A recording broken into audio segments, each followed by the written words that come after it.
India member Punamat, Congress Party, I have K.S. Devabrata Singh, acting President, NPCC, and the Pambiri Sri Samjai, General Secretary, NPCC.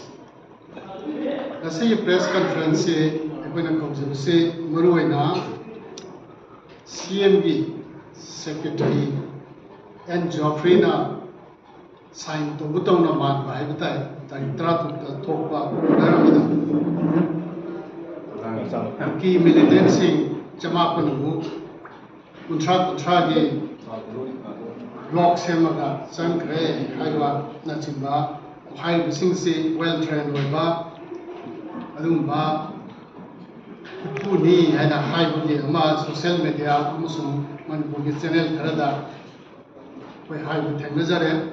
media singers who can Pongare, Chief Minister Na, Equigi, Sigim Danga, government,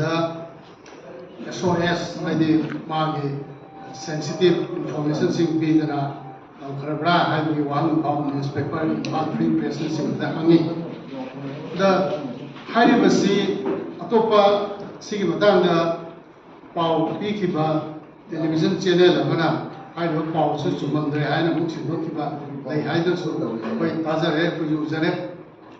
lai wa pham de me September ki tarik amadagi hawga kontrukta akoi ki drone dagi thada ba bomna singba dagi sokpa pimchama sahi na urbi mongna ha na sikiba adugi matungda amok moyangda hanagi Manipur ki elected Chief Minister Aham Bigiba Sri Koireng Mayum Makta long range missile Okhai Badagi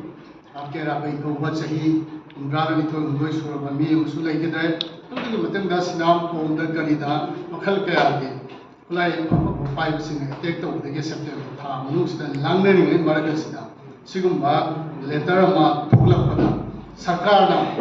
ki tholok pani na matam chana taritra thukta thokpa sign double letter si magi Director General of Police Pili OP Issues Chief Secretary Advisor Secretary Advisor aduga Commissioner from the People Sing punamak se thajani ngai oiba social media da thengna ba thajani ngai oiba ai ta ayeng bisinga masina maram oidana tarik 13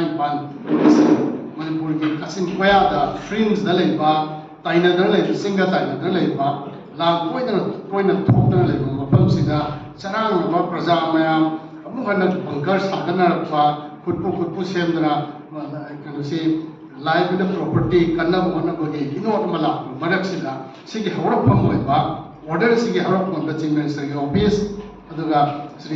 and Geoffrey Masaba. Police ki DG office ne so clarification ma thu matam da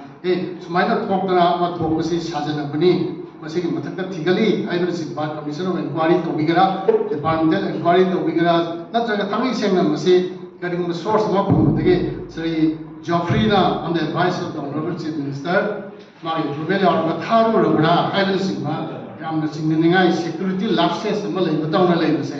nungai tabdi Congress Party na public interest ta wang sing se tham ja but was it the way the ba the way the government na yam na matam chana tigatana hujiki nungthin ki matam numilang maram yorokador matam masida sarkar ki machindagi prasada sengdok mamadi mathok taram bani adana matam chana sengdok ki the sarkar tabak pa hidaba masigi source ase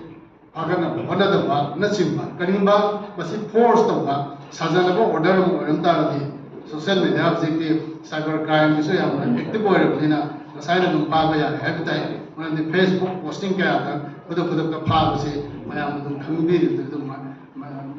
when a window would have Hajalba. Sarkar, Tenga, Simutanga clarification of the bar, almost a section that I say, Ramba, Amazon, the contempt of Pondox.